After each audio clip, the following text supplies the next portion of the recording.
అందరికీ నమస్కారం. టీసాట్ కార్యక్రమానికి స్వాగతం.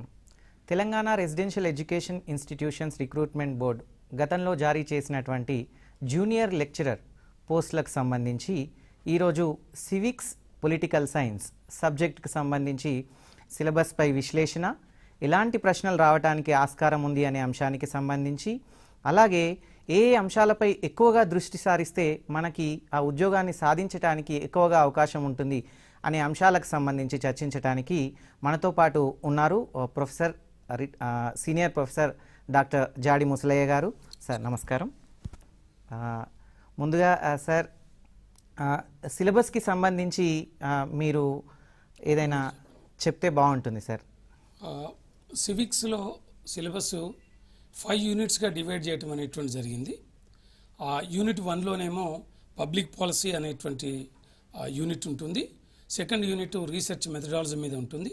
థర్డ్ యూనిట్ ఏమో పబ్లిక్ అడ్మినిస్ట్రేషన్ సంబంధించి ఉంటుంది. ఫోర్త్ యూనిట్ వచ్చేసి పొలిటికల్ సైన్స్ సంబంధించినటువంటి ఆస్పెక్ట్స్ ఉంటాయి. Fifth unit India's foreign policy సంబంధించినటువంటి అంశాలు ఉంటాయి.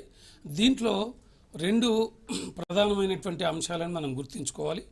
ఒకటి, పీజీ సబ్జెక్ట్లో సిలబస్లో ఉన్నటువంటి పేపర్స్ అనేటువంటివి మనకు 3 ఆస్పెక్ట్స్లో ఉంటాయి. మిగతా 2 ఏమో మనం గ్రాడ్యుయేషన్ నుంచి కూడాను చదువుకున్నటువంటివి మనకు మిగతా 2 పేపర్లో మనకు అవపడతాయి. ఒకటి పీజీకి సంబంధించింది ఏంటంటే public policy, research methodology, India's foreign policy అనేటువంటిది మీరు ఎంఏలో సిలబస్లో మీరు చదువుకుని ఉన్నారు. అలాగే పబ్లిక్ అడ్మినిస్ట్రేషన్ ఆస్పెక్ట్స్, తర్వాత పొలిటికల్ సైన్స్లో ఉన్నటువంటి సిలబస్ ఆస్పెక్ట్స్ ఇవన్నీ కూడాను మీరు గ్రాడ్యుయేషన్ లెవెల్లో కూడా మీరు చదువుకొని ఉన్నారు. సో కాబట్టి ఇప్పుడు ఈ సిలబస్కు సంబంధించినటువంటి అంశాలని మనం ఒకసారి పరిశీలించి చూసినట్లయితే, ఫస్ట్ యూనిట్లో పబ్లిక్ పాలసీ. ఈ పబ్లిక్ పాలసీ అనేటువంటిది సెకండ్ వరల్డ్ వార్ తర్వాత పొలిటికల్ సైన్స్ అండ్ పబ్లిక్ అడ్మినిస్ట్రేషన్లో ఇంట్రడ్యూస్ చేసినటువంటి ఒక న్యూ సబ్జెక్ట్స్ అనమాట. అయితే public policy is not a new area in the discipline of social sciences, whether it is a political science or a public administration, but these roots of the public policy has traced back to ancient అన్నమాట.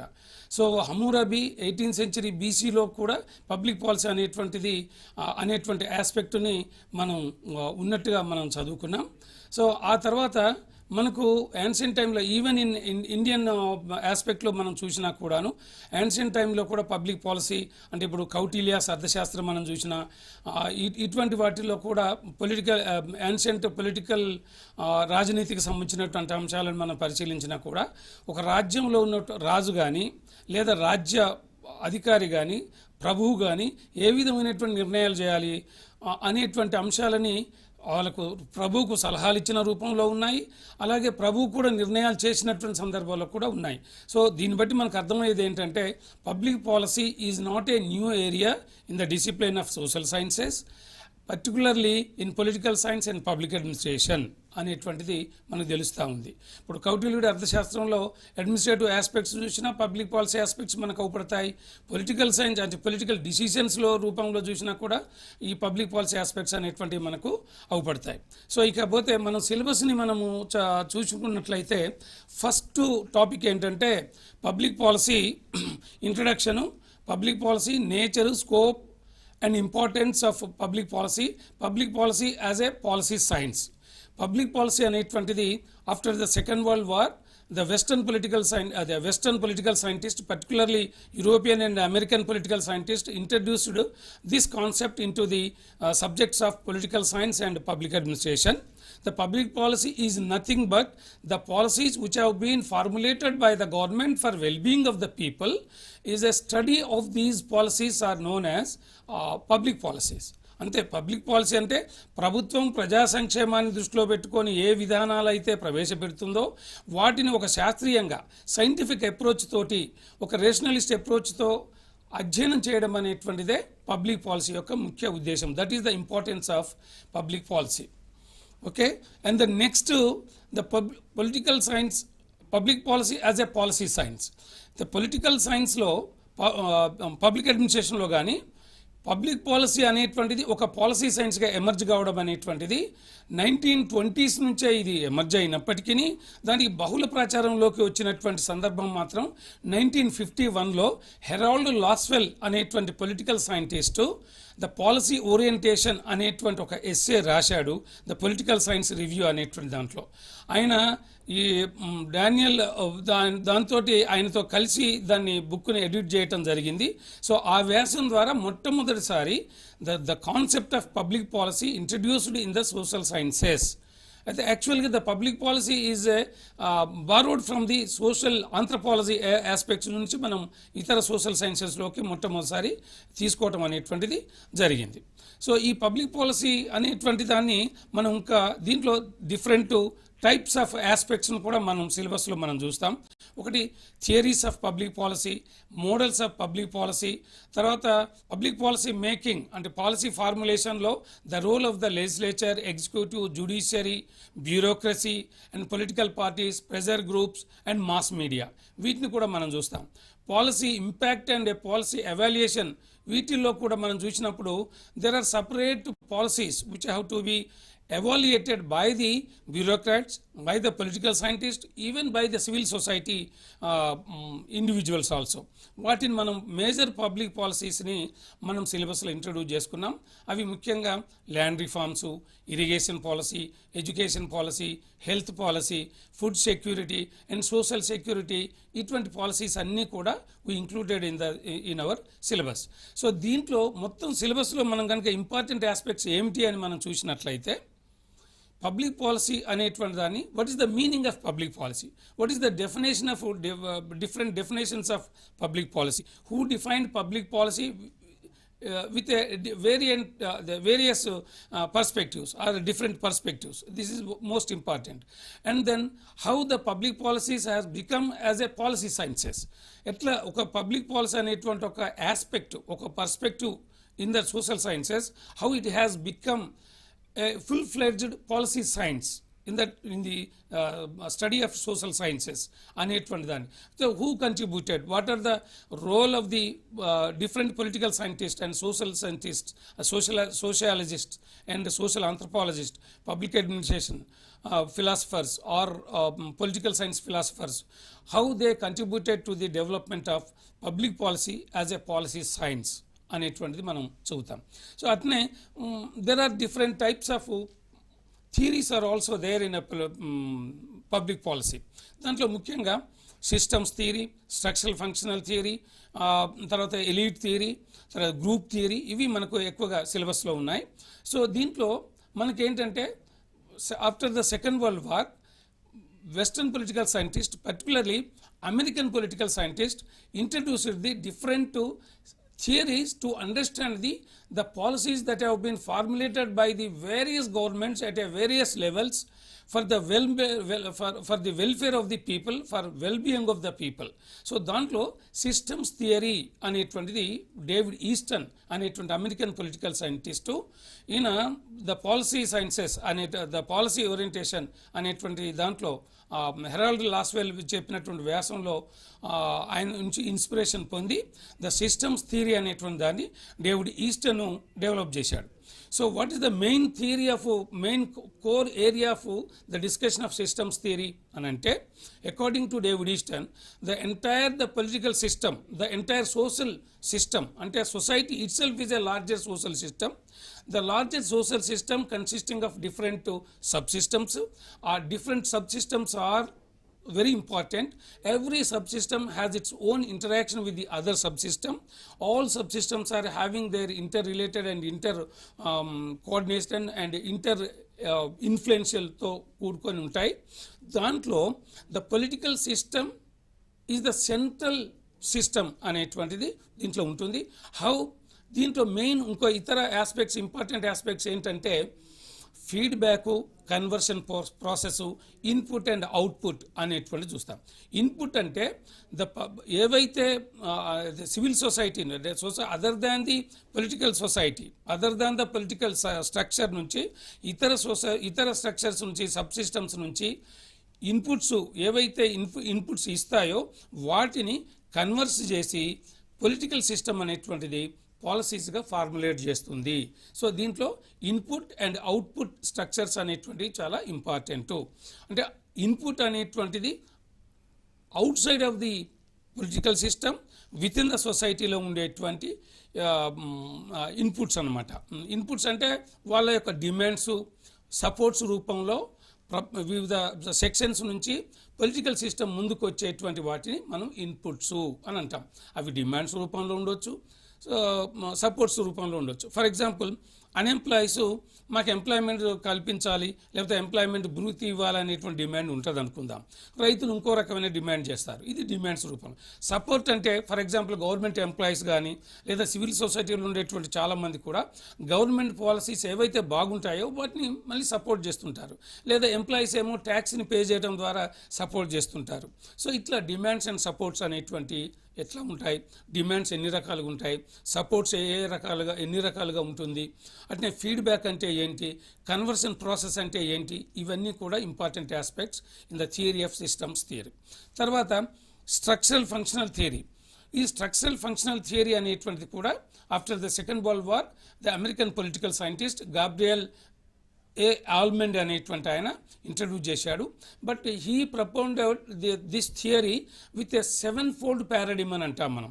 అంటే the structures, David Easton ఏమో political system అంటే society అనేటువంటిది కొన్ని structures కలిగి ఉంటుంది. ఆ స్ట్రక్చర్స్లో పొలిటికల్ సిస్టమ్ అనేటువంటిది వన్ ఆఫ్ ది స్ట్రక్చర్స్ అని చెప్తే, ఆల్మండ్ ఏమంటాడంటే the structures, to study the structures is not only important but also how the structures are functioning is more important than the study of the structures అని అంటాడు. అంటే వ్యవస్థల నిర్మాణాన్ని తెలుసుకోవడం ఎంత అవసరమో వ్యవస్థలు ఏ విధంగా పనిచేస్తున్నాయి అనేటువంటి అంశాన్ని తెలుసుకోవడం కూడా అంతే ఇంపార్టెంట్ అనేటువంటి కాన్సెప్ట్ తోటి ఈ స్ట్రక్చరల్ ఫంక్షనల్ థియరీ అనేటువంటి దాన్ని గాబ్రియల్ ఆల్మండ్ ఇంట్రడ్యూస్ చేశాడు. ఈయనతో పాటు ఇంకా మిగతా పొలిటికల్ సైంటిస్టులు కూడా ఉన్నారు, సోషియాలజిస్టులు ఉన్నారు, సోషల్ ఆంథ్రోపాలజిస్టులు కూడా ఉన్నారు. For example Robert K Marton అనేటువంటి ఆయన సోషియాలజిస్ట్, మల్నోవెస్కీ అనేటువంటి ఆయన ఇంకొక సోషల్ ఆంథ్రోపాలజిస్ట్. అట్నే ఒక్క ఆల్మండ్ పేరునే కాకుండా మిగతా వాళ్ళు ఎవరెవరు స్ట్రక్చరల్ ఫంక్షనల్ థియరీని చెప్పారు, వాళ్ళు ఏ ఆస్పెక్ట్స్ని హైలైట్ చేశారు అనేటువంటి దాన్ని మీరు ఎగ్జామ్కి ప్రిపేర్ అయ్యేటప్పుడు వాటిని కూడా మీరు చదవాల్సిన అవసరం ఉంటుంది. దీంట్లో ప్రధానంగా input functions and output functions అని 2 రకాల ఫంక్షన్స్ ఒక పొలిటికల్ స్ట్రక్చర్ అనేటువంటిది చేస్తుంది అని అంటాడు. ఇన్పుట్ ఫంక్షన్స్ అంటే ఏంటి అంటే other than the out side the political సిస్టంలో నుంచి, సొసైటీలో నుండి out side the political system ఏవైతే రిసీవ్ చేసుకుంటుందో వాటిని ఇన్పుట్ ఫంక్షన్స్ అని, ఈ ఇన్పుట్ ఫంక్షన్స్ అనేటువంటివి 4 రకాలుగా ఉంటాయని చెప్తాడు. Political socialisation, political recruitment, interest articulation, interest aggregation and political communication అని ఉంటుంది. అంటే పొలిటికల్ సోషలైజేషన్ అంటే ఏంటి అనేది ఒక ఆస్పెక్ట్. అట్నే రిక్రూట్మెంట్ అంటే ఏంటి, ఎప్పుడు రిక్రూట్మెంట్ జరుగుతుంది, ఇంట్రెస్ట్ ఆర్టికులేషన్ అంటే ఏంటి, ఇంట్రెస్ట్ అగ్రిగేషన్ అంటే ఏంటి, పొలిటికల్ కమ్యూనికేషన్ అంటే ఏంటి. These are the 4 functions which have been performed by the political system as a input functions. Output functions ఏంటి, political system after taking the decision to announce the public policies to the people, దాన్ని మనం output functions అని అంటున్నాం. ఏంటి అవి అంటే legislative, executive and judiciary. అంటే వీటిని మనం పబ్లిక్ పాలసీ పర్స్పెక్టివ్ నుంచి మనం చూసినట్టయితే టర్మినాలజీ ఇస్ డిఫరెంట్. మనం ఇదేనైతే లెజిస్లేటివ్ అంటున్నామో రూల్ మేకింగ్ డిపార్ట్మెంట్ అని అంటాం, రూల్ అప్లికేషన్ డిపార్ట్మెంట్ అంటే executive department, rule adjudication department అని అంటే జ్యుడిషియరీ. సో ఇవి ఈ ఆస్పెక్ట్స్ మనం చూడాలి. అట్లనే దీంట్లో main important input output functions యొక్క పర్ఫార్మెన్సు, వీటిని మనం ఎక్కువగా ఎట్లా ఆబ్జెక్టివ్ టైప్గా ఎలా వస్తాయి అనేటువంటి దాన్ని మీరు గమనంలో ఉంచుకొని చదువుకోవాల్సిన అవసరం ఉంటుంది. అట్లాగే ఎలీట్ థియరీ. ఎలీట్ థియరీ అంటే ఏంటి, the persons those who are the skills, those who are having possess the skills in their respective field is known as elite. అయితే ఈ ఎలీట్ అనేటువంటిది మనం తెలుగులో ఏమంటాము, శిష్ట వర్గము లేదా శ్రేష్ఠ వర్గము అని అంటున్నాం. అంటే సొసైటీలో within the society there are different types of organisations, different types of professions, ఇవన్నీ కూడా ఉన్నాయి. Every profession or every organisation, every institution, every profession has it within the profession there are some individuals those are having knowledge and skill within their respective profession are known as or considered as a elites. అట్లాగే మనం పాలిటిక్స్ని కూడా ఒక system అనుకున్నప్పుడు, politics అనేటువంటిది ఒక important aspect అనుకున్నప్పుడు పాలిటిక్స్లో కూడా ఎలీట్స్ ఉంటారు. ఆ ఎలీట్స్ని మనము పొలిటికల్ ఎలీట్స్ అని అంటాం. సొసైటీలో డామినేట్ చేస్తూ సొసైటీ మీద పూర్తి అవగాహన ఉన్నటువంటి వాళ్ళని సోషల్ ఎలీట్స్ అన్నట్టు, లేదా ఒక డాక్టర్స్లో ఉన్నటువంటి వాళ్ళు highly skilled and professional ethics skill ఉన్నటువంటి వాళ్ళని మనం డాక్టర్స్లో ఎలీట్స్ అని అంటాం, టీచర్స్ అన్నట్టునే, ఇట్లా అన్ని రకాలుగా కూడా ఉంటాయి. అయితే దీంట్లో మనకు ఎలీట్ థియరీని నలుగురు ప్రొఫెసర్స్, మన పొలిటికల్ సైంటిస్టులు, సోషియాలజిస్ట్ అనేటువంటి వాళ్ళు చెప్పారు. పెరెటో, ఇటువంటి వాళ్ళందరూ చెప్పారు. అయితే పెరెటో ఏం చెప్పాడు, గాసెట్ ఏం చెప్పాడు, ఇటువంటి వాళ్ళ మీద ఏమేమి ఆస్పెక్ట్స్ మనం ఇంపార్టెంట్ అన్నారు. ఫర్ ఎగ్జాంపుల్ ఇప్పుడు సర్క్యులేషన్ ఆఫ్ ఎలీట్స్ అనేటువంటి దాన్ని ఒక ఆయన చెప్తాడు. సర్క్యులేషన్ ఆఫ్ ఎలీట్స్ అనేటువంటిది ఎవరు చెప్పారు అనేటువంటి ఆస్పెక్టు మనం ఇంపార్టెంట్ చూసుకుంటే మనకు పెరెటో చెప్పాడు అని అంటాడు. ఇంకొక బ్యూరోక్రాట్స్లో గురించి ఇంకొకరు చెప్తారు, ఇన్స్టిట్యూషన్ సంబంధించినటువంటి వాళ్ళు ఇంకొకరు చెప్తారు. ఇట్లా ఒక్కొక్కరు అంటే ఎవరు ఏ దేశానికి సంబంధించినటువంటి వాళ్ళని అడగొచ్చు, వాళ్ళు రాసినటువంటి బుక్స్ సంబంధించినటువంటి దానికి సంబంధించినటువంటి కూడా అడగొచ్చు. సో ఇట్లా వీటన్నింటి కూడా మనం ఎలీట్ థియరీ చదివేటప్పుడు వీటిని గుర్తుపెట్టుకొని మనము వాటిని క్వశ్చన్స్ ఆబ్జెక్టివ్ టైప్గా మనం తయారు చేసుకోవాలి. అంటే ముఖ్యంగా దాని propounders of the theories and their main concept of the theory and how that one professor the one political scientist or one concept is different from others concept అనేటువంటి దాన్ని చూడాలి. అట్నే how they contributed to the development of the public policy with for the proposal of the elite theory అనేటువంటి దాన్ని కూడా మనం చూడాల్సి ఉంటుంది. అట్నే ఆర్థర్ బెంట్లీ అనేటువంటి ఆయన గ్రూప్ థియరీని మనకు ఇంట్రడ్యూస్ చేశాడు పబ్లిక్ పాలసీలో. గ్రూప్ అని అంటే ఒక వీటిని మనం డిగ్రీ లెవెల్లోను పీజీలో కూడా ప్రెజర్ గ్రూప్స్ అని మనం చదువుకున్నాం. ప్రెజర్ గ్రూప్స్ అని అంటే there are different types of pressure groups. The whole society itself is a group.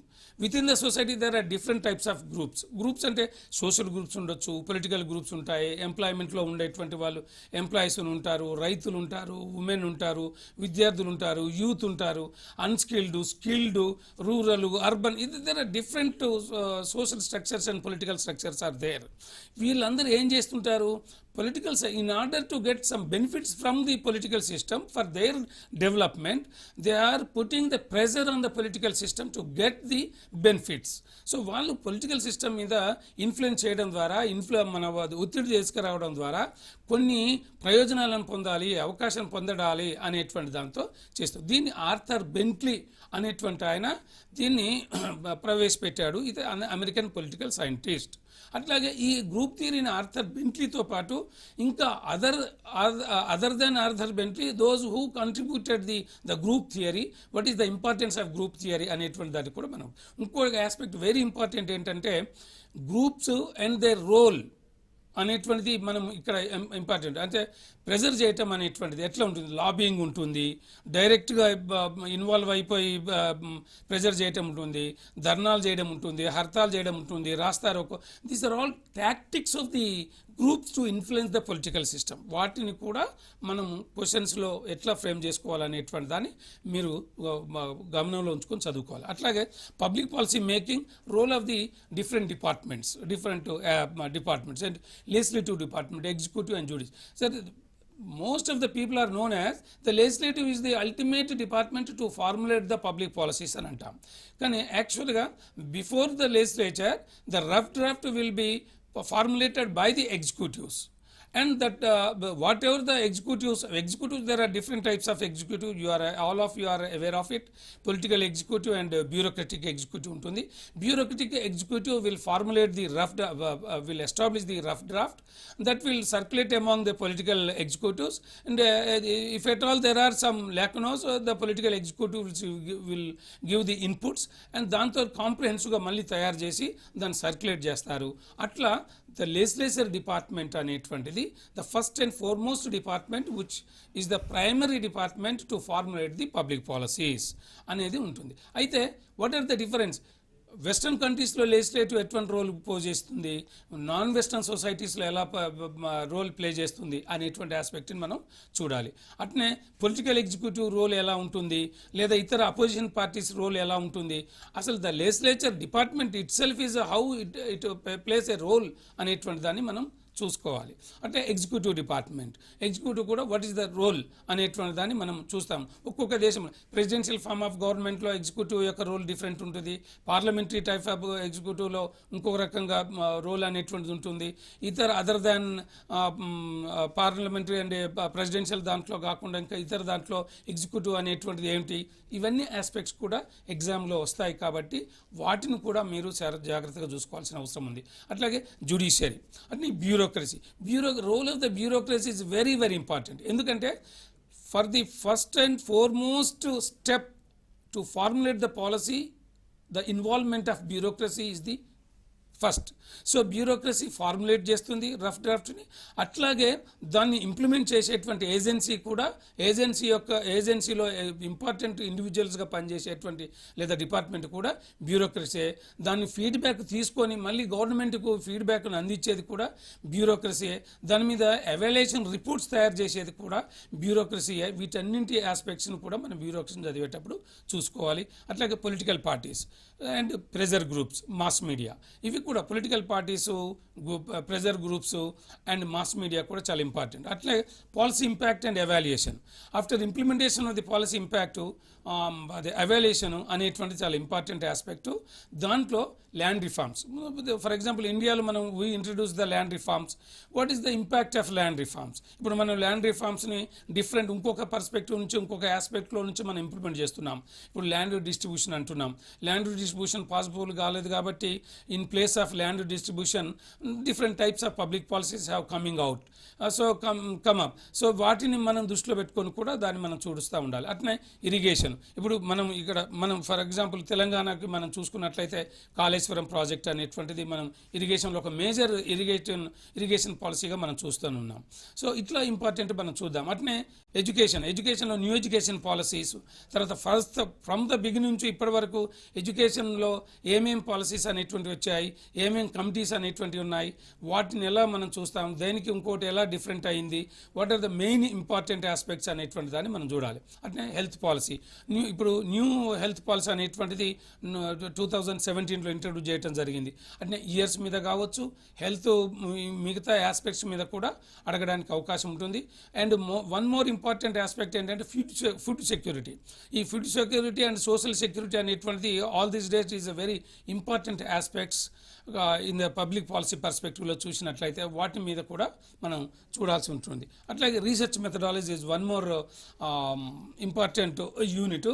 Research మెథడాలజీలో the main objective of to introduce the research methodology in the syllabus of JL post అనేదాన్ని మనం ఎందుకు అనేదాన్ని మనం చూడాలి. ఒకటి ఏంటంటే to understand the entire social fabric and political fabric అనేదాన్ని ఒక రీసెర్చ్ బెంట్ ఆఫ్ మైండ్ నుంచి అర్థం చేసుకోవడానికి ఇది ఫస్ట్ ఉపయోగపడుతుంది. అండ్ ద సెకండ్ ఆస్పెక్ట్ ఏంటంటే to write a proposal or a project report or to organise a seminars, ఇవన్నిటిని కూడా to organise the group discussions, to inculcate the knowledge of the different aspects that those who are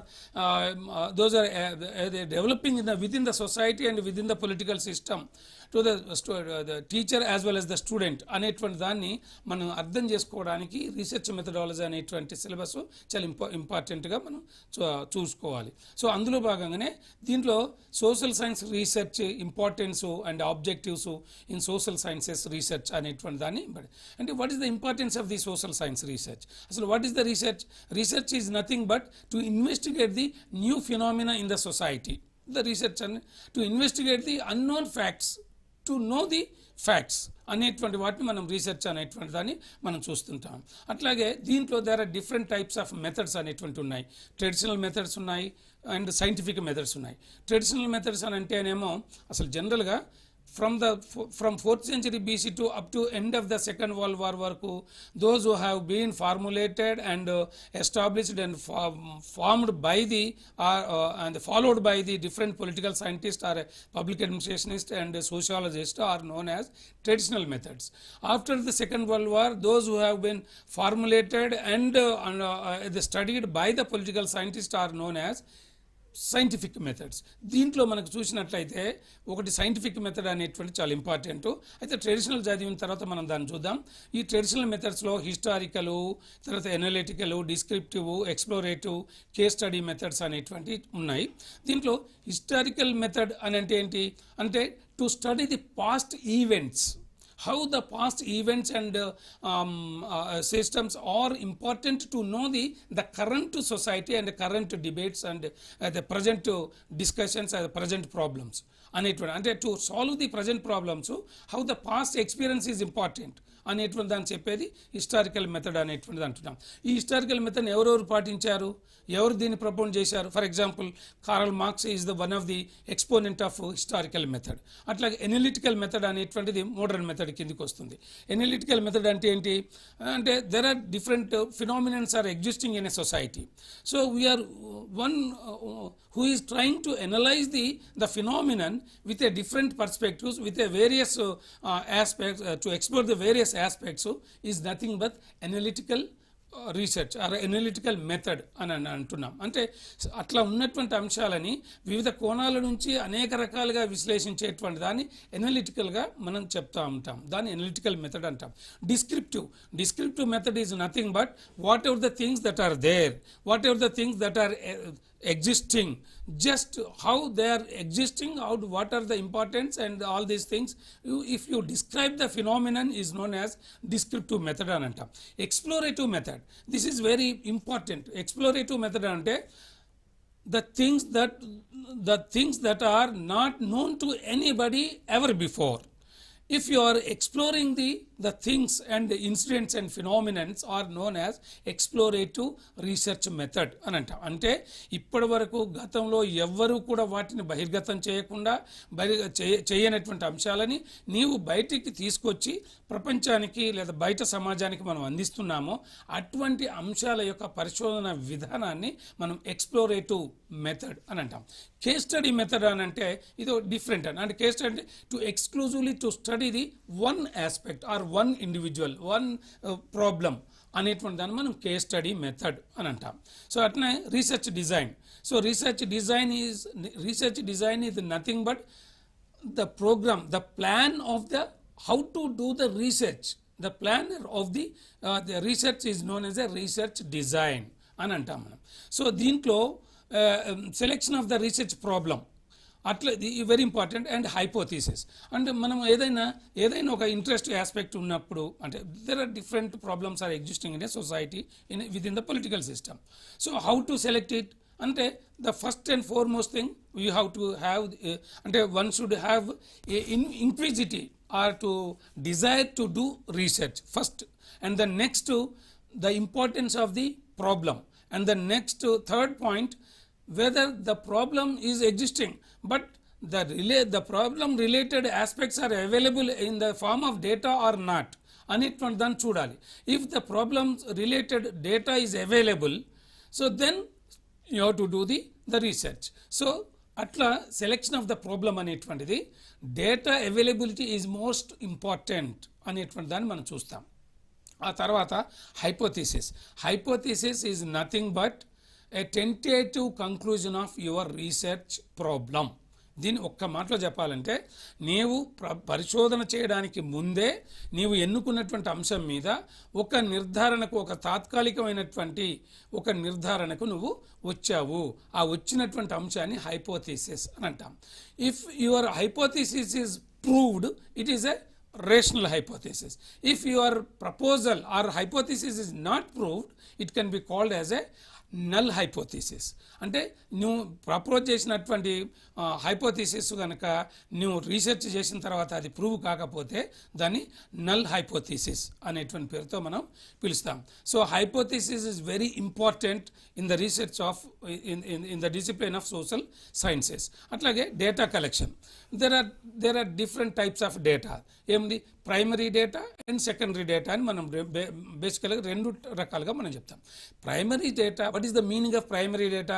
The primary data which is nothing but the data which is collecting by the researcher from the primary sources, either from the individual or from the institution or from the group, is known as primary data. And the secondary data, the data which is available in the form of written documents, written form is known as a secondary data. అంటే books, journals, magazines, government documents ఇటువంటి రూపంలో ఉన్నదాన్ని మనం secondary data అనేటువంటి దాంతో అంటున్నాం. ఈ మధ్య మనము వెబ్సైట్లోకి వెళ్ళి డిఫరెంట్ వెబ్సైట్స్ను కూడా బ్రౌజ్ చేయడం ద్వారా డేటాని మనం కలెక్ట్ చేస్తున్నాం. All these things comes under the secondary data. లేకపోతే ప్రైమరీ డేటా ఇంటర్వ్యూ మెథడ్లో తీసుకుంటాము, మనం క్వశ్చనర్ మెథడ్లో తీసుకుంటాము, ఇంటర్వ్యూ షెడ్యూల్ మెథడ్లో తీసుకుంటాము. what is the meaning of structured questionnaire, unstructured questionnaire, interview schedule, unstructured the schedule, ఇట్లా ఇవన్నిటి మీద కూడా మన క్వశ్చన్స్ వస్తాయి. అట్లాగే నెక్స్ట్ ఇంపార్టెంట్ రీసెర్చ్లో data analysis and report writing అనేటువంటిది very important aspect. Data analysis అంటే data interpretation. After collection of the data మీరు కోడింగ్, డీకోడింగ్ చేసిన తర్వాత నీకు వచ్చినటువంటి ఇన్ఫర్మేషన్ ప్రకారము you have to interpret the data. To interpret అంటే nothing but analysis of the your collected data. It is known as a interpretation. ఈ interpretation చేసేటువంటి సందర్భంలో మనం రిపోర్ట్ రాస్తుంటాం. ఈ రిపోర్ట్ రాసేటువంటి సందర్భంలో మనకు కొన్ని ఇంపార్టెంట్ ఆస్పెక్ట్స్ని మనం చూసుకోవాలి. ఒకటి ఏంటంటే నెంబర్ 1 సైటేషన్స్. మనం కోడ్ ఎట్లా సైట్ చేస్తాము, రిఫరెన్సెస్ అనేటువంటి ఎట్లా పెడతాం. దాంట్లో డిఫరెంట్ స్టైల్స్ ఆఫ్ రిఫరెన్సెస్ అనేటువంటి ఉన్నాయి. ఒకటి ఏపీఏ మెథడ్ ఉంది, ఎంఎల్ఏ మెథడ్ అనేటువంటిది ఉన్నది, అట్లాగే చికాగో మెథడ్ ఉన్నది. అదర్ డిఫరెంట్ మెథడ్స్ కూడా ఉన్నాయి. సో దాంట్లో ఏపీఏ మెథడ్ అంటే ఏంటి, ఎంఎల్ఏ మెథడ్ అంటే ఏంటి, చికాగో మెథడ్ అంటే ఏంటి, అవి ఎప్పుడు చేయాలి, ఎలా ఉంటుంది అనేటువంటి దాన్ని కూడా మీరు చూసుకోవాలి. అట్నే ఆప్సెట్ అండ్ వీటిని కూడా మనం చూసుకోవాల్సినటువంటి అంశం. బిబ్లియోగ్రఫీ వీటన్నిటి కూడా మనం చూసుకోవాల్సినటువంటి అవసరం ఉన్నది. ఈ రెండు పబ్లిక్ పాలసీ అండ్ రీసెర్చ్ మెథడాలజీలో వెరీ వెరీ ఇంపార్టెంట్ ఆస్పెక్ట్స్లో మీరు చూసుకున్నట్లయితే థియరీస్ ఆఫ్ పబ్లిక్ పాలసీ అనేటువంటిది, రోల్ ఆఫ్ ఇన్స్టిట్యూషన్స్ అనేటువంటివి, దాని తర్వాత పాలసీ ఇంపాక్ట్ అండ్ ఎవాల్యుయేషన్ అనేటువంటివి, ఇవి చాలా ఎక్కువ క్వశ్చన్స్ రావడానికి స్కోప్ ఉంటుంది. అట్నే రీసెర్చ్ మెథడాలజీలోనేమో ఇవి సైంటిఫిక్ మెథడ్ మీద, తర్వాత రీసెర్చ్ డిజైన్స్ మీద, తర్వాత డేటా కలెక్షన్ మీద ఎక్కువగా వచ్చే అవకాశాలు ఉంటుంది. కన్ఫ్యూజ్గా క్వశ్చన్స్ రావాలంటే రిపోర్ట్ రైటింగ్ మీద ఎక్కువగా కాన్సన్ట్రేట్ చేయాలి. These are the important aspects within these 2 units. Now I request our another colleague doctor Mukesh Paramkusham to explain the other units. So మూడవ యూనిట్ ఏదైతే ఉందో పబ్లిక్ అడ్మినిస్ట్రేషన్కి సంబంధించి ఉందండి. దాంట్లో 9 సబ్ చాప్టర్స్ ఉన్నాయి. మొట్టమొదటి వచ్చేసి introduction, meaning, nature, scope and importance of public administration. నిజానికి జూనియర్ లెక్చరర్ సివిక్స్ పోస్ట్కి సంబంధించి రాజనీతి శాస్త్రము, పౌరశాస్త్రం ఏదైతే దానికి సంబంధించి జూనియర్ లెక్చరర్ ఉద్యోగం ఉందో దానికి సంబంధించి MA political science, MA public administration రెండు చేసిన అభ్యర్థులు, ఈ రెండిట్లో ఏ చేసిన అభ్యర్థులైనా ఈ ఉద్యోగానికి అర్హులుగా ఉండటం మూలంగా అయితే ఈ సిలబస్లో ఈ పబ్లిక్ అడ్మినిస్ట్రేషన్ అనే అంశాన్ని కూడా తప్పకుండా వాళ్ళు పొందుపరచడం జరిగింది. అయితే ఈ public administration as a discipline, when did it start and what is the meaning of public administration exactly, when did it start and what is its nature, what is its importance, ఈ concepts మనం అర్థం చేసుకోవాలి అంటే ప్రభుత్వ పాలనా శాస్త్రానికి సంబంధించి విభిన్న నిర్వచనాలు ఇచ్చినటువంటి విభిన్న మంది సిద్ధాంతవేత్తలు ఎవరైతే ఉన్నారో వాటన్నింటినీ కూడా ఒక మీరు ఏదైతే నోట్స్ ప్రిపేర్ చేసుకుంటున్నారో విభిన్నమైన నిర్వచనాలు, వాళ్ళు ఏ పుస్తకాల్లో అయితే ఈ నిర్వచనాలు పొందుపరిచారో దానికి సంబంధించిన అంశాలని కూడా మీరు చదువుకోవాల్సి ఉంటుంది. ముందుగా మీకు సిలబస్ని విశ్లేషించే క్రమంలో అభ్యర్థులందరికీ నేను విన్నపించేది ఏంటి అంటే, మీరు ఎప్పుడైతే సిలబస్ని దృష్టిలో ఉంచుకొని చదువుతున్నారో కాన్సెప్చువల్ అండర్స్టాండింగ్ చదవండి. అంటే నేను ఒక డెఫినేషన్ చదివాను, దాన్ని రాసుకున్నాను, అది నేను ఆబ్జెక్టివ్ బిట్ లాగా చదువుతానంటే అది ఉద్యోగం రావటానికి అవకాశం తక్కువగా ఉంటుందండి. అంటే సిలబస్లో పొందుపరిచిన అంశాలని మీరు విస్తృతంగా విశ్లేషణతో అవగాహన చేసుకున్నప్పుడు మాత్రమే మీ అందరికీ ఉద్యోగాలు రావటానికి. ఎందుకు అంటే విశ్లేషణాత్మక ప్రశ్నలు, మీరు గతంలో వచ్చిన జూనియర్ లెక్చరర్ ప్రశ్నపత్రాన్ని కనుక తీసుకుంటే ఒక 50% వరకు ప్రశ్నలు డైరెక్ట్గా వచ్చినప్పటికీ మిగతా 30% పైగా ప్రశ్నలు విశ్లేషణాత్మకంగా ఉన్నాయి. అంటే ఒకే ప్రశ్నలో మళ్ళీ 4-5 ప్రశ్నలు ఉండొచ్చు, లేదా ఒకే ప్రశ్నలో స్టేట్మెంట్స్ ఇచ్చి కింది వాటిలో ఏది తప్పు ఏది కరెక్టు అనే అంశానికి సంబంధించి ప్రశ్నలు రావచ్చు. కాబట్టి మీరు సబ్జెక్ట్ని విస్తృతంగా అవగాహన చేసుకోవటానికి ప్రయత్నించండి. అయితే ఈ పబ్లిక్ అడ్మినిస్ట్రేషన్ యొక్క మీనింగ్, నేచరు, స్కోపు దీన్ని డిగ్రీ లెవెల్లో చదువుకుంటా అంటే సరిపోదండి. రిఫరెన్స్ బుక్స్ ఏ పుస్తకాలు అయితే చదువుకోవాల్సి ఉంటుందో దానికి సంబంధించి ఆ పుస్తకాలని కూడా సార్ కానీ నేను కానీ ఎట్ ద ఎండ్ అంటే ఈ కార్యక్రమం ముగింపు దశలో మళ్ళీ వివరించడానికి ప్రయత్నిస్తాము. అయితే ఈ ప్రభుత్వ పాలనా శాస్త్రం ఎప్పుడు మొదలైంది, దానికి సంబంధించిన ఎవల్యూషన్ అంటే పరిణామము ఏ విధంగా జరుగుతూ వచ్చింది. మొదటి ప్రపంచ యుద్ధం ముగిసిన తర్వాత వుడ్రో విల్సన్ ఏదైతే 14 సూత్రాల ప్రణాళిక పొందుపరిచాడో దానికి సంబంధించి తర్వాత వచ్చిన ఈ ప్రభుత్వ పాలనా శాస్త్రానికి సంబంధించి ఏ విధంగా పరిణామం చెందుకుంటూ వచ్చింది, అంటే సామాజిక శాస్త్రాల్లో ప్రభుత్వ పాలనా శాస్త్రం ఒక విభాగంగా ఏ విధంగా పరిణతి చెందింది, పరిణామం చెందింది అనే అంశానికి సంబంధించి అనేక ప్రశ్నలు రావడానికి అవకాశం ఉంది. తర్వాత socio psychological approach and new public management అనేది 3వ చాప్టర్లో పొందుపరిచారు. Principles of organisation, hierarchy, span of control, unity of command, centralization, decentralization, basis of departmental organizations, line agencies and staff agencies, leadership, ఈ కాన్సెప్ట్స్ అన్నింటి గురించి ఎవరెవరు ఏ theorists, who are the public administration theorists who propounded these concepts, and in which of the books, in which of their books that they have described about these concepts also is very much important to understand and to know. And the other concepts, union government, in that they have included parliament, president and prime minister, council of ministers, cabinet secretariat, prime minister's office. మీరు ఈ అంశాలన్నింటికి సంబంధించి కేంద్ర ప్రభుత్వానికి సంబంధించి మీరు ఎప్పుడైతే చదవటానికి ప్రయత్నిస్తున్నారో ఈ అంశాలన్నింటికి సంబంధించి విభిన్న నిబంధనలు ఏదైతే ఆర్టికల్స్ ఉన్నాయో ఆ ఆర్టికల్స్ని గుర్తుంచుకోవటానికి ప్రయత్నించండి. పార్లమెంట్కి సంబంధించి ఏ అధికరణలు వివరిస్తున్నాయి, అలాగే ప్రెసిడెంట్కి సంబంధించి ఏ అధికరణలు వివరిస్తున్నాయి, which of the articles are explaining about the prime minister and their functions and the powers, what are the major areas that the council of ministers work, what is the meaning of cabinet, whether the cabinet, the term is included in the constitution or not. This question has also come in the many of the competitive exams. So when you are reading the content, you need to remember the articles. At the same time, the entire content should be understood in a very descriptive manner. Which of the following function is not assigned to the Prime Minister of India? ఈ question వచ్చిందండి last time. అంటే మీకు ప్రధానమంత్రి యొక్క అధికారాలు విధులు మొత్తంగా అర్థమైనప్పుడే దాంట్లో ఉన్న ఏ విధి అయితే ప్రధానమంత్రికి సంబంధించింది కాదో, రాష్ట్రపతికి సంబంధించింది కాదో అనేది అర్థమవుతుంది. కాబట్టి రాష్ట్రపతి అధికారాలు విధులు, powers and functions of the prime minister and major role of the cabinet secretariat, what does it do actually, and the office of the prime minister, and what is the major role of the prime minister office in making the in running the political system. And also another unit, another sub chapter in the public administration talks about the state government. what are the different types of state governments, legislatures that exist, whether there are two houses are there or only one house is there.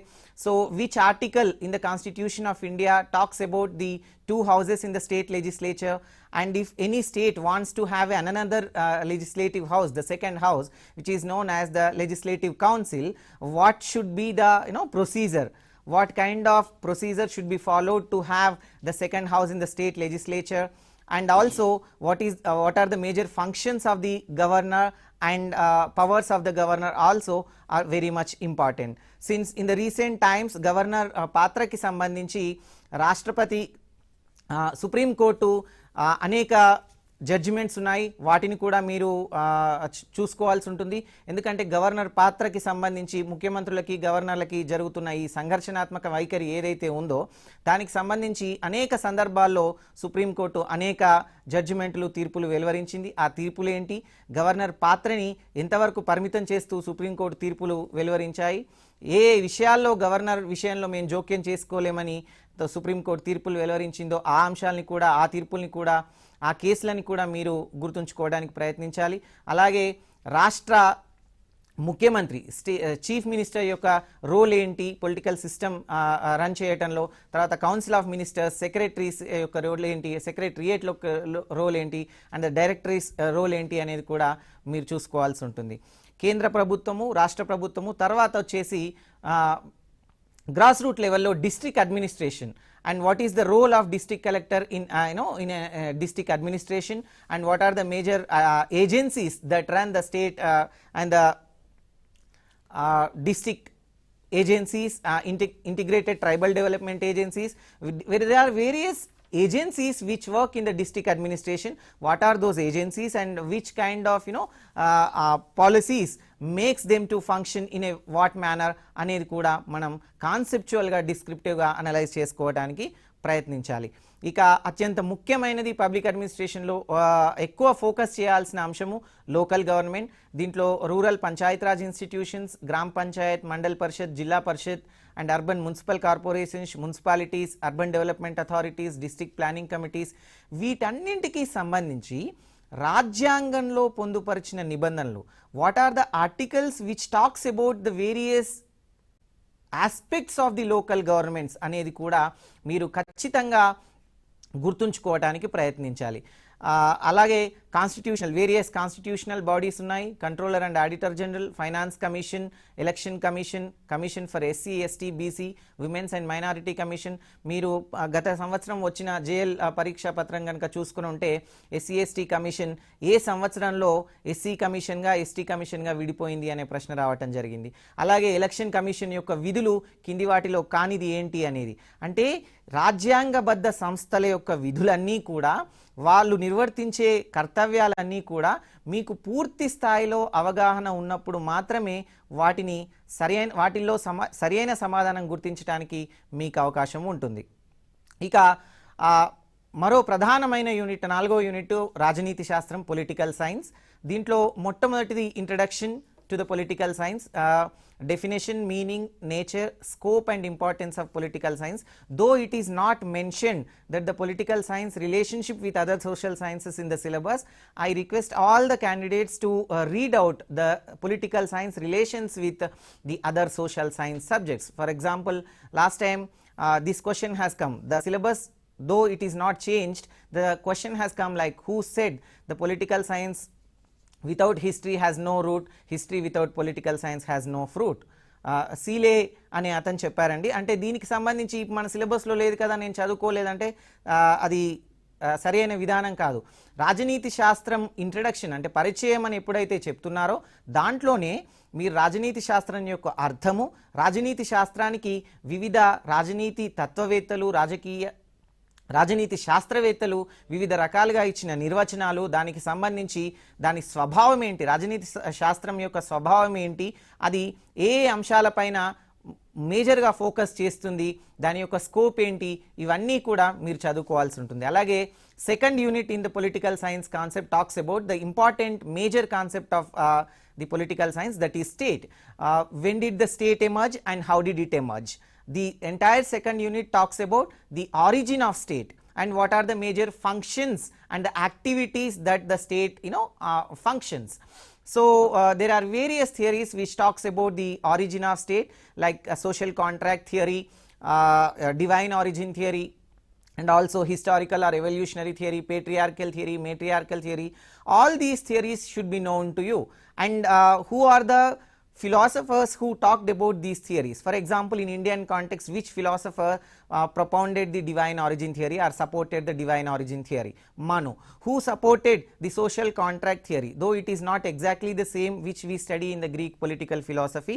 In the ancient Indian political philosophy, the Buddha who talked about the social consensus theory, which talked about the origin of state. అంటే రాజ్యం అనేది సమ్మతి ద్వారా, ప్రజల యొక్క సమ్మతి ద్వారా ఆవిర్భవించిందనే దాన్ని బుద్ధుడు ప్రతిపాదించాడు. మహాసమ్మతి అంటారు దాన్ని.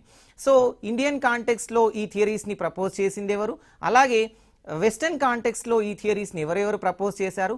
ఏ పుస్తకాల్లో ఈ థియరీస్ని వాళ్ళు ప్రపోజ్ చేశారు? హాబ్స్ లెవియథాన్లో, Locke the two treatises and the civil government, Rousseau అయితే సోషల్ కాంట్రాక్ట్లో, ఈ పుస్తకాలు ఏ సంవత్సరంలో పబ్లిష్ అయ్యాయి?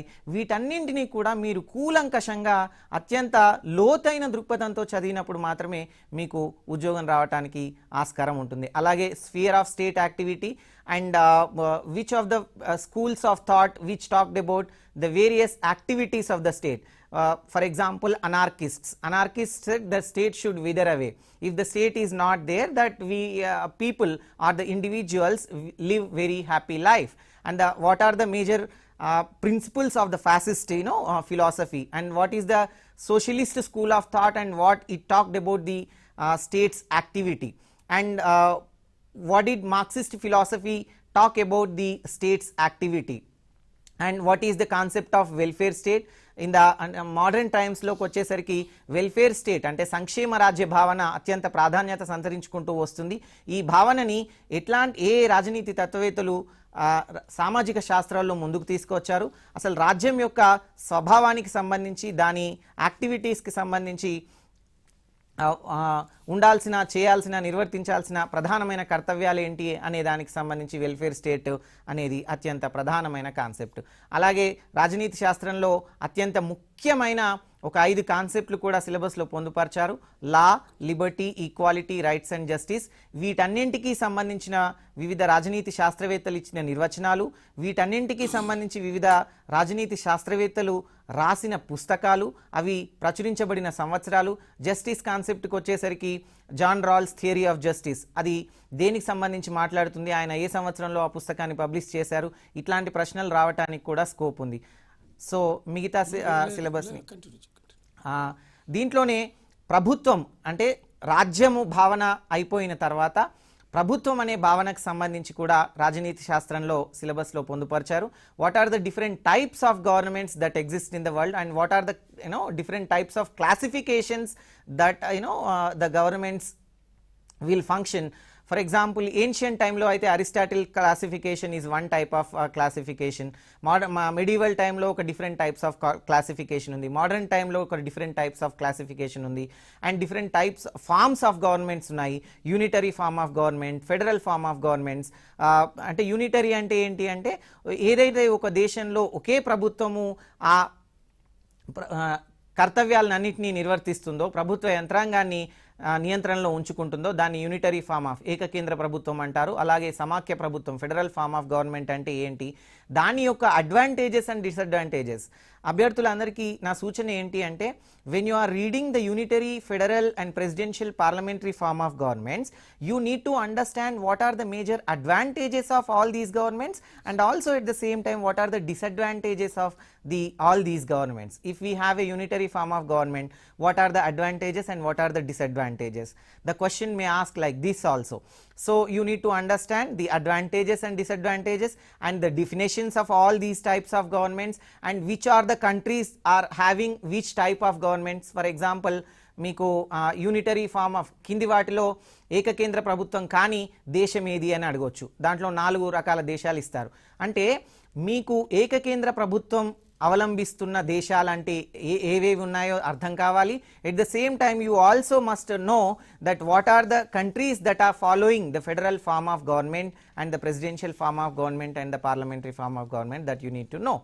And there is this another concept called democracy. Last time democracy కి సంబంధించి 3 ప్రశ్నలు వచ్చాయండి. Indirect, what is the another term for the indirect democracy? That question has come. It is also known as the representative democracy. So what is direct democracy and what are the different methods of direct democracy? ఇప్పటికీ కూడా స్విట్జర్లాండ్లోని కొన్ని కాంటూన్స్లో, అంటే states అంటారు వాటిని, ప్రాంతాలు, ఆ ప్రాంతీయ ప్రభుత్వాల్లో కొన్ని డైరెక్ట్ డెమోక్రసీకి సంబంధించిన మెథడ్స్ ఉన్నాయి. రిఫరెండం కానీ, రీకాల్ కానీ, ఇట్లాంటి మెథడ్స్. అంటే డైరెక్ట్ డెమోక్రసీ యొక్క మెథడ్స్ ఏంటి, ఇండైరెక్ట్ డెమోక్రసీ యొక్క మెథడ్స్ ఏంటి, సో దాంట్లో ఉన్న డివైజెస్ ఏంటి అనేది కూడా మనం పూర్తి స్థాయిలో అర్థం చేసుకోవడానికి ప్రయత్నించాలి. అలాగే theory of separation of powers, who propounded this theory and from when, in which year that he wrote that book, The Spirit of Laws. In that book only the Montesquieu, the political philosopher, described about the theory of separation of powers, and which of the which countries are now adopting the theory of separation of power as it is mentioned in the Spirit of Laws, and what are the major functions of the legislative body, executive body and the judiciary body also is very much important to understand. And the social and political movements, the last subchapter in the political science talks about the social and political movements in India. Especially here if you can see the separate Telangana statehood movement and the Dalit and tribal movements.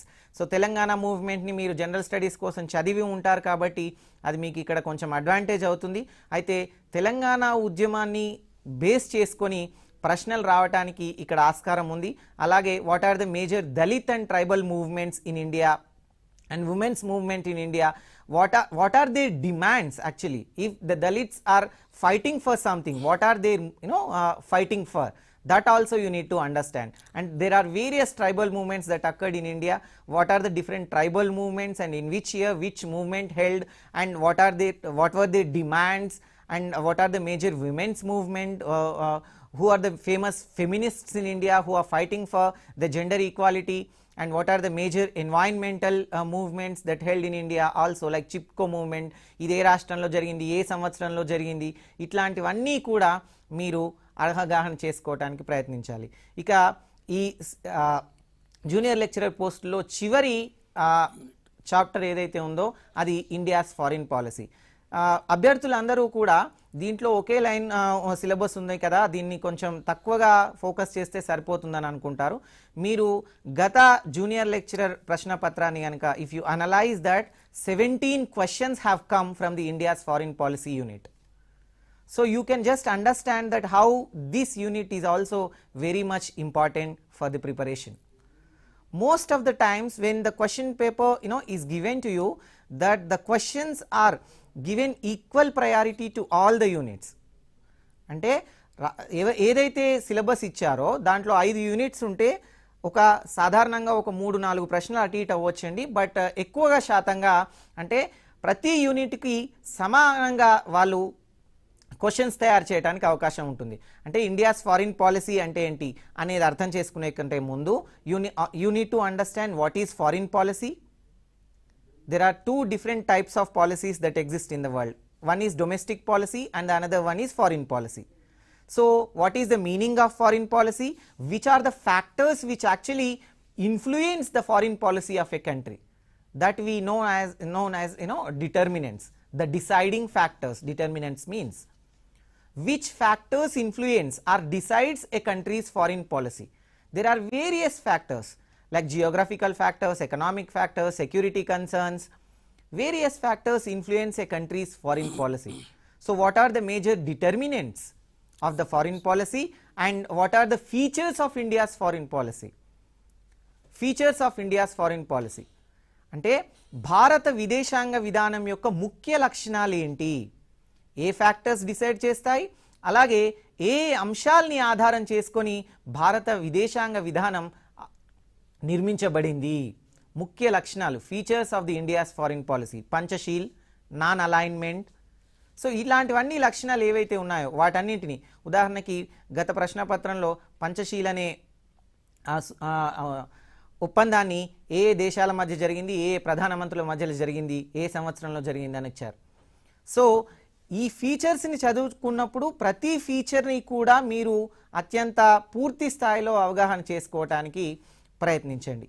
అలాగే what is the meaning of non alignment movement, whether it has a relevance or not in the present context is also very much important. Most of the scholars are arguing that in the today's world, since there is no power blocks, so there is no need of non-alignment movement NAM. But India and other third world countries are still arguing that the NAM has its relevance. So what is its relevance also we need to understand. And UNO is the last concept. What are the major organs of the United Nations of organizations, and what are their functions, what are the different affiliated institutions like UNDP, UNESCO, all these institutions are affiliated institutions of UNO. అవి అన్నీ ఏ సంవత్సరాల్లో establish అయ్యాయి, అవి పనిచేస్తున్న రంగాలేంటి అనే అంశానికి సంబంధించి కూడా మీరు పూర్తి స్థాయిలో కూలంకషంగా చర్చించుకున్నప్పుడు మాత్రమే, అవగాహన చేసుకున్నప్పుడు మాత్రమే మీకు ఉద్యోగం రావడానికి అవకాశం ఉంటుంది. అలాగే ఈ సిలబస్కి సంబంధించి విశ్లేషణ పూర్తి చేసుకున్న సందర్భంలో ఇదే సిలబస్ని ఆధారం చేసుకొని ఏ పుస్తకాలని చదవటం మూలంగా ఈ రాజనీతి శాస్త్రానికి సంబంధించి జూనియర్ లెక్చరర్ పోస్టులకి ఎక్కువగా అవకాశం ఉంటుంది ఉద్యోగం రావడానికనే దాన్ని వివరించడానికి ప్రొఫెసర్ జాడి ముసలయ్య గారిని కోరుతున్నాను. ముఖ్యంగా బుక్స్ పబ్లిక్ పాలసీ ఇదే ఆర్కేఎస్ అప్రూవ్ బుక్ అనేటువంటిది ఉంటుంది, అండర్సన్ బుక్ ఉంటుంది, థామస్ ఆర్ డై అనేటువంటి బుక్ ఉంటుంది, అట్లాగే ప్రవీవ్ కుమార్ డే అనేటువంటి ఆ బుక్ కూడా చాలా ఇంపార్టెంట్. ఇది పబ్లిక్ పాలసీ సంబంధించినటువంటిది. ఈవెన్ పబ్లిక్ పాలసీ ఆస్పెక్ట్స్ అయినా కూడా పొలిటికల్ సోషియాలజీ, కంపారిటివ్ పాలిటిక్స్లు అనేటువంటి ఆ బుక్స్ను కూడా మీరు రిఫర్ చేస్తే ఇంకా ఎక్కువ ఇన్పుట్స్ మీకు దొరికేటువంటి అవకాశం ఉంది. అలాగే రీసెర్చ్ మెథడాలజీకి వచ్చేసరికి Prasad and Prasad social science research అనేటువంటిది, రీసెర్చ్ ఇన్ సోషల్ సైన్సెస్ అనేది ప్రసాద్ అండ్ ప్రసాద్ బుక్ అనేటువంటి దాంట్లో ఎక్కువగా మీరు ఇన్ఫర్మేషన్ తీసుకోవచ్చు. అట్లాగే కృష్ణమూర్తి అనేటువంటి బుక్ను కూడా మీరు ఎక్కువగా తీసుకోవచ్చు. వుడ్ అండ్ హార్ట్ అనేటువంటి బుక్లో కూడా మీరు తీసుకోవచ్చు. రామ్ అహూజా అనేటువంటి బుక్లో నుంచి కూడా మీరు ఎక్కువగా ఇన్ఫర్మేషన్ తీసుకోవడానికి స్కోప్ ఉంటుంది. అలాగే పబ్లిక్ అడ్మినిస్ట్రేషను వీటికి సంబంధించి చూసినట్లయితే మరి మీరు అరోరా బుక్ని తీసుకోవడం అనేటువంటిది చాలా ఇంపార్టెంట్. అది అట్లాగే తర్వాత ఓపెన్ యూనివర్సిటీలో రాసినటువంటి టెక్స్ట్ బుక్స్ను కూడా మీరు తీసుకోవడానికి వీలుగా ఉంటుంది. అట్లాగే పొలిటికల్ సైన్స్కి వచ్చేసరికి ఓపి గౌబా బుక్ కానివ్వండి, తర్వాత ఫాడియా బుక్ కానివ్వండి, జేసీ జోహారి బుక్ కానివ్వండి, సోషల్ మూమెంట్స్ ఆస్పెక్ట్స్ ఏమో ఎంఎస్వే రావు, ఇటువంటి వాటిని కూడా మీరు రిఫర్ చేయాల్సి ఉంటుంది. వీటితో పాటు ఎవరైతే ప్రతి బుక్స్, ఇయర్స్, పబ్లికేషను, తర్వాత కాన్సెప్ట్స్, ఈవెంట్స్ వీటిని పర్ఫెక్ట్గా 1000 నుంచి 1500 క్వశ్చన్స్ ఓన్గా ప్రిపేర్ చేసుకొని దానికి ప్రిపేర్ అవుతారో వాళ్ళు జేఎల్ పోస్ట్ కొట్టడానికి 100% అవకాశాలు ఉంటాయి. ఇది గుర్తుపెట్టుకోండి. ఓన్ ప్రిపరేషన్ అనేటువంటిది ఇంపార్టెంట్. మీరు సొంతంగా బిట్స్ని తయారు చేసుకోవడము, క్వశ్చన్స్ని తయారు చేసుకోవడం అనేటువంటిదే చాలా important, rather than depending on other printed material or any other book. భారత విదేశాంగ విధానానికి సంబంధించి, ఇండియాస్ ఫారిన్ పాలసీకి సంబంధించి, అలాగే మీరు ఏదైనా రిఫరెన్స్ బుక్ చదవాలనుకుంటే మాత్రం Sumit Ganguly India's foreign policy retrospect and prospect పుస్తకాన్ని కానీ, డేవిడ్ ఏ మలోన్ రాసినటువంటి డస్ ఎన్ ఎలిఫెంట్ డాన్స్ అనే పుస్తకాన్ని కానీ రిఫర్ చేయొచ్చు. ఈ 2 పుస్తకాలు నాకు చదవడం కష్టమవుతుంది అని అనుకున్న వాళ్ళు ఏదైనా ఒక ప్రముఖ ఇంగ్లీష్ మ్యాగజైన్కి సంబంధించి వాళ్ళు ప్రచురించిన ఇండియన్ ఫారిన్ పాలసీ బుక్లెట్స్ని కూడా ఆధారం చేసుకొని చదవచ్చు. అయితే భారత విదేశాంగ విధానానికి సంబంధించి చదువుతున్న దశలో మీరు recent developments and recent activities ఏవైతే ఉన్నాయో దానిపైన కూడా ఫోకస్ చేయాల్సి ఉంటుంది. గత 6 నెలల్లో జరిగిన భారత విదేశాంగ విధానానికి సంబంధించి, అంటే భారతదేశం ఇప్పుడు జపాన్తో సైనిక విన్యాసాలు నిర్వర్తిస్తుంది వైజాగ్ పట్టణంలో, వాటిని ఏం పేరు పెట్టారు అనే దానికి సంబంధించి ప్రశ్న రావచ్చు. ఈ విధంగా మనం గతంలోని సిద్ధాంతపరంగా పుస్తకాలను చదవాలి, ప్రస్తుతం దాన్ని ఏ విధంగా మనం అప్లికేషన్ చేసుకోవచ్చు అనే దాన్ని చదువుతూ మీరు ఉద్యోగానికి సిద్ధమవుతే మీకు జాబ్ రావడానికి అవకాశం ఉంటుంది. మీ అందరికీ ఈ అవగాహన కార్యక్రమం ఉపయోగపడిందని ఆశిస్తూ సెలవిక. నమస్కారం. నమస్కారం.